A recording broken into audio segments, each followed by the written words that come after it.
So there's no shortage of ways to spend money in Red Dead Online. Many of the basic things can have some steep prices on them, meaning that even if you did manage to acquire a significant sum of money, you'd still be able to burn through it rather quickly and still not get too far. But between that, the free cash handouts offered by Rockstar Games and the recently opened microtransaction store, you might feel compelled to make some big purchases. Before doing any of that though, and before throwing more money and time at this game, there are a few things that you should know first about certain big purchases that you could otherwise easily be tricked into making. So what I'm going to do today is showing you guys a few items, mostly expensive ones, that you should absolutely avoid, at least until Rockstar Games comes in and makes them worth the money they require. Unfortunately, it's not only one area of the game that has this problem. There are multiple items out there that are quite costly for whatever benefits they might provide, so I'm going to try to cover as many of them as possible, but if I happen to miss any of them, let me know in the comment section below, and in the meantime, let's get moving on with the list. I'm going to start things off with probably one of the biggest offenders on today's list, which is the fast travel post that you can purchase at your very own camp. Leaving aside the fact that your so-called camp desperately needs an overhaul, the fast travel post, the way it currently works, is nothing more than a complete waste of gold. For those unaware, this is a level 65 unlock and it costs about 25 gold bars or more to unlock at that level. If you're thinking of doing the grave mistake of unlocking it earlier than level 65, don't, because you're looking at close to 100 gold bars depending on how far away you are from that level. Its only piece of description reads that it gives you the possibility to fast travel from your camp, and though that might sound appealing at first, it's not actually as good as it might seem. I mean, the single player equivalent of this upgrade was indeed very useful, but what it doesn't tell you is that it's still going to require you to spend money to fast travel even after paying the online equivalent of gold for it at level 65. In fact, there's absolutely no difference between the fast travel post you unlock at your camp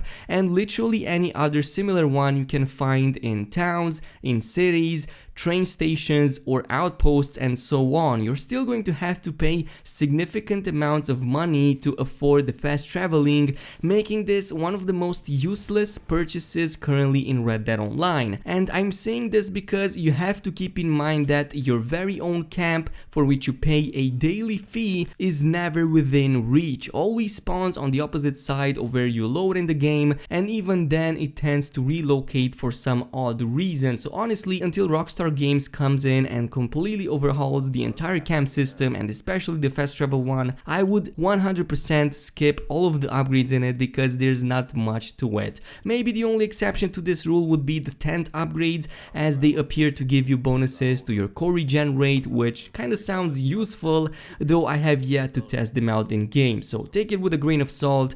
But even the rest of the customization options in the camp system, including the ones for the camp items, are overly expensive for whatever visual value they might add. But speaking of completely useless things to spend money on, let's take a quick look at the number 2 spot, which is the very own honor meter that your character has.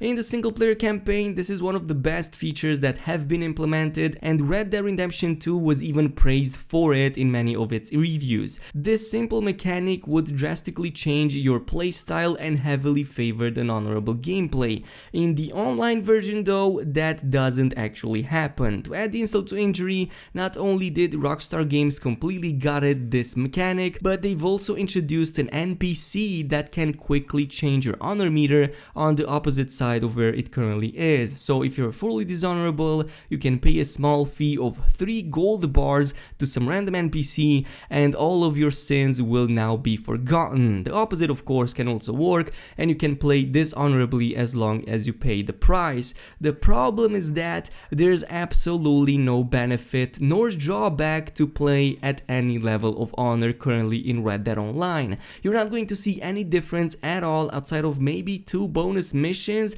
and I would argue that even that is super easy to achieve without wasting any gold. As long as you're playing properly, you're going to be able to play all of the 8 story missions available without having to spend any in-game gold. At number 3 we have weapon customization, and I normally don't like like talking about these aspects because everybody has their own taste in fashion, everybody values it differently, but if you're one of those people who are itching to bling out their weapons, then let me first show you some of the costs that are awaiting you specifically in terms of customization. And I'm mostly going to talk here about the metal plating you can apply to your weapon, specifically the gold one. If you decide to go for a full golden weapon, this would cost you somewhere around 30 gold bars, which is like roughly $20 I believe, maybe slightly more, but that is basically the equivalent of most games DLCs. That is the price that you're about to pay for just painting your weapon yellow.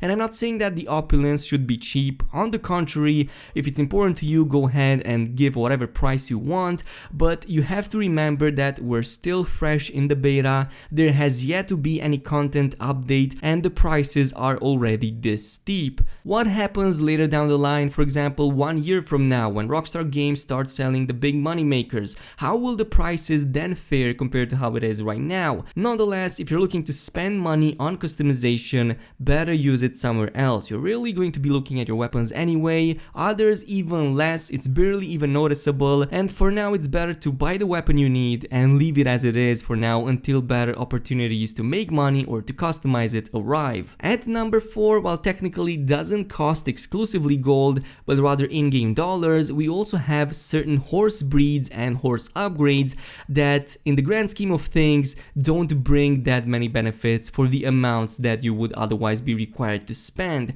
If you go at the nearest table, you'll see plenty of horse breeds with various levels of requirements to unlock as well as prices. Out of about 24 or so horses in there, no more than a handful of them are actually worth their price, and even then it boils down to about a couple of horses who you should definitely be spending your money upon. Anything else outside of them, it's pretty much redundant. First, completely avoid the riding, the draft, the war, and the workhorses, as these have some of the lowest possible stats in the game, and unless Rockstar Games steps in and balances them out against other breeds, they are nothing more than a waste of time and a waste of space.